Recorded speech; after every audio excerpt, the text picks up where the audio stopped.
Bismillahirrahmanirrahim. Assalamualaikum warahmatullahi wabarakatuh. Terima kasih atas perhatiannya. Kita akan lanjutkan materi yang sudah kita bicarakan di sebelumnya. Tetap Anda semangat ya, supaya tetap sehat ya. Karena kalau dengan kesehatan yang prima, aktivitas Anda akan lancar dan akan lebih bermanfaat ya. Kita akan lanjutkan apa yang sudah kita bicarakan kemarin. Kita masuk ke materi berikutnya, teori berikutnya tentang sumber konflik di dalam bisnis keluarga. Ya. Sumber konflik di dalam bisnis keluarga. Kalau kemarin kita sudah bicarakan tentang konsep dasarnya ya, tentang definisi dari bisnis keluarga, tentang transformasi di perusahaan keluarga ya. Terus yang meliputi hal yang penting yang harus kita perhatikan dalam perusahaan keluarga. Pada kesempatan ini kita juga akan bicarakan tentang ini hal yang penting ya. Karena kenapa perusahaan keluarga ini kalau kita lihat harus di-create dengan benar. Terus kenapa di kampus kita jadikan satu mata kuliah yang tersendiri dan diberikan kepada mahasiswa di semester lanjut ya, seperti Anda semester 6, karena fenomena ya yang ada di masyarakat kita. Yang pertama, perusahaan keluarga ini 90% ya, saya sampaikan 90%. Perusahaan-perusahaan yang besar yang punya eksistensi yang lama itu di awalnya dimiliki oleh keluarga. Itu sudah pasti itu. Ya, kalau sekarang Anda punya bisnis, Anda harus punya keinginan bahwa bisnis Anda itu tidak hanya pada Anda, tapi bagaimana bisnis Anda itu nanti akan bisa diturunkan kepada anak keturunan Anda dan akan semakin besar, semakin bermanfaat. Ya, artinya seperti itu. Yang kedua, ya, disinilah sebetulnya ya mereka bisnis yang punya ekstensi lama itu sudah teruji terhadap bagaimana ya konflik, bagaimana sesuatu yang tidak mengenakan di dalam perusahaan keluarga. Nah, sehingga kita di kesempatan ini kita akan bicarakan sedikit ya, karena konfliknya banyak sekali. Tapi kita akan ambil sedikit ya, artinya yang kira-kira ini memang sangat riskan, yang perlu di-create betul-betul tentang konflik yang seringkali muncul di perusahaan yang notabene dimiliki oleh keluarga. Kita lihat yang pertama dalam materi ya, perusahaan keluarga pada umumnya sulit berubah dan melakukan transformasi. Karena apa? Para perintis dan founding father perusahaan keluarga ya, yang bangun perusahaan keluarga di awal ya, itu mempunyai dominasi yang tinggi terhadap perusahaan keluarga itu. Ya sudah pastilah dia membangun dengan susah payah, dan bagaimana membuat perusahaan ini yang sebelumnya tidak ada menjadi ada. Sudah pasti punya dominasi yang tinggi. Sehingga kelemahannya tidak mudah untuk berubah. Nah, implikasinya perubahan terhadap warisan legacy pendahulu, baik ya strateginya, sistemnya, budayanya, gaya kepemimpinannya pada umumnya sulit dilakukan, bahkan dianggap tabu oleh generasi penerusnya. Nah, ini realita di lapangan seringkali seperti itu ya. Padahal kalau kita lihat sekarang waktu begitu cepat ya, situasi kondisi keadaan di luar sana itu sangat-sangat cepat sekali berubah dengan adanya teknologi, dengan adanya ya seperti ini. Teknologi komunikasi, tidak cuma sekedar teknologi ya. Sekarang teknologi komunikasi. Teknologi itu bisa teknologi mesin, bagaimana membuat yang sebelumnya mungkin manual jadi digital. Sekarang tambah lagi teknologi komunikasi. Bagaimana komunikasi ini akan lebih cepat ya, akurat seperti itu. Itu dibutuhkan strategi yang selalu bisa disesuaikan. Nah, Di sini dikatakan strategi sistem budayanya sulit untuk dirubah.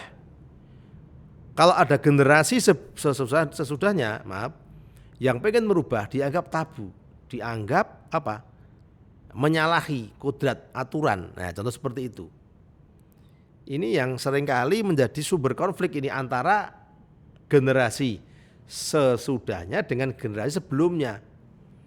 Generasi sebelumnya dia sampaikan wis ngene baik, gini aja sudah bisa jalan dengan baik. Toh generasi sesudahnya nggak bisa, ini kalau nggak berubah kita kalah di persaingan karena serangan dari luar begitu bertubi-tubi.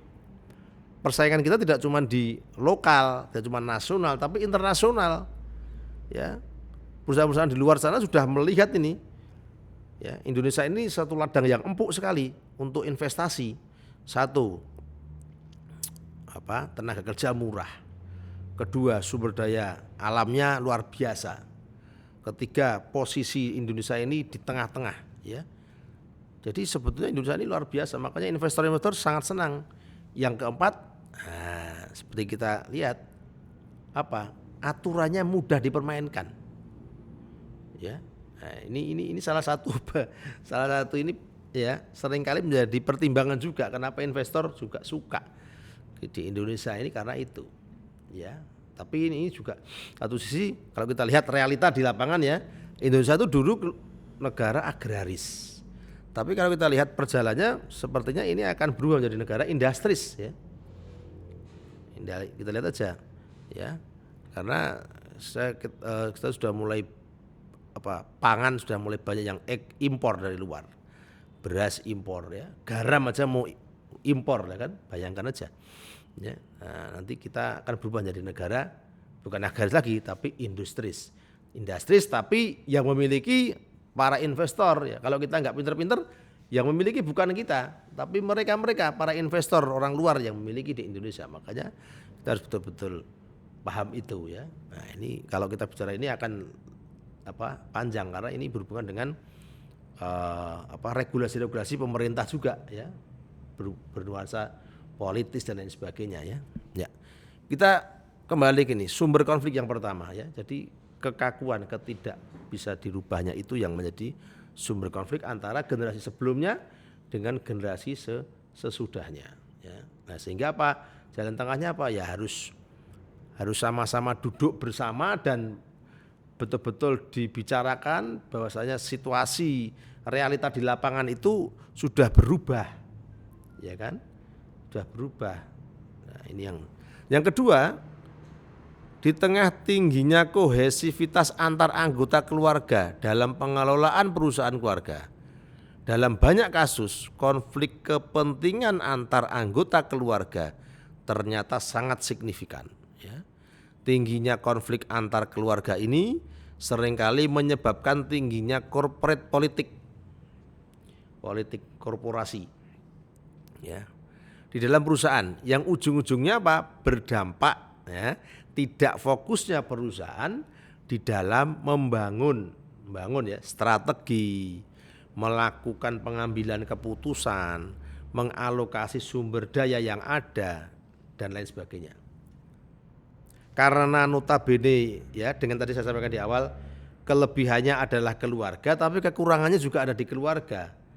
Ya, rasa keterikatan dan keterkaitan keluarga ini begitu kuat. Ya, seringkali ini juga akan memunculkan konflik-konflik interest, konflik-konflik internal yang sebetulnya konflik itu bukan konflik manajerial, tapi lebih kepada konflik individu di antara mereka, pemilik perusahaan. Kalau itu tidak cepat-cepat diatasi dengan baik, seringkali mengganggu jalannya roda manajerial dari perusahaan tersebut. Dikatakan di sini ya berdampak tidak fokusnya di dalam membangun strategi ya, melakukan pengambilan keputusan sehingga tidak fokus lagi, tidak cepat ya. Padahal pengambilan keputusan dituntut harus cepat ya. Sekarang seperti itu. Terus mengalokasi sumber daya yang ada, sumber daya manusianya, sumber daya modalnya, ini. Kalau itu mengganggu hal tersebut, nah, sudah pasti ini akan menjadi ya konflik yang lebih besar dan pada akhirnya akan menurunkan tingkat eksistensi perusahaan dan pada akhirnya larinya adalah perusahaan itu akan hancur seperti itu. Nah, yang ketiga berhubungan dengan suksesi. Ya, suksesi itu pergantian kepemilikan dan kepemimpinan.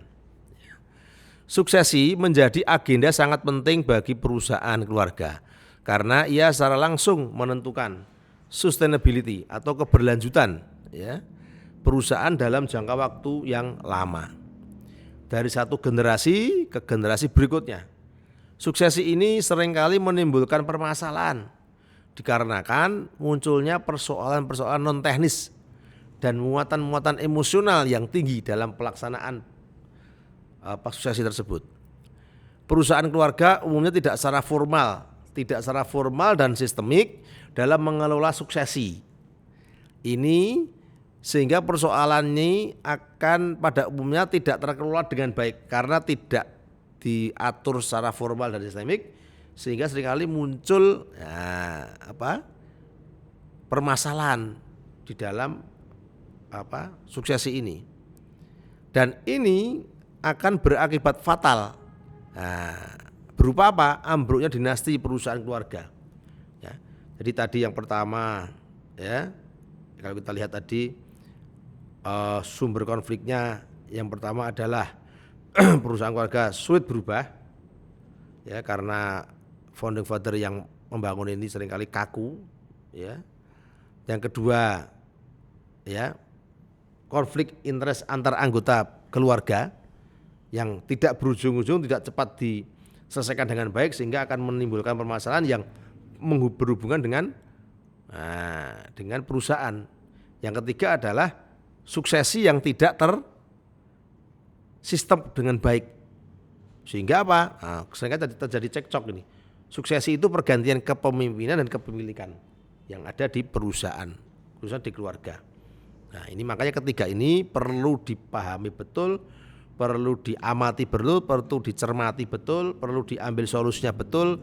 Bagaimana kalau kita membuat sebuah perusahaan keluarga, ya kita harus ketiga sumber konflik ini kalau bisa kita minimalis, kita minimumkan, ya supaya apa? Supaya terhindar dari kehancuran di perusahaan keluarga yang dimiliki keluarga. Ya, nah itu yang harus kita create dengan baik. Ya, mungkin ini yang bisa kita sampaikan di materi kita yang keempat ya tentang sumber konflik yang seringkali muncul di dalam perusahaan keluarga. Terima kasih atas perhatiannya. Kurang lebih saya mohon maaf. Akhir kalam, wabillahi taufiq wal hidayah. Wassalamualaikum warahmatullahi wabarakatuh.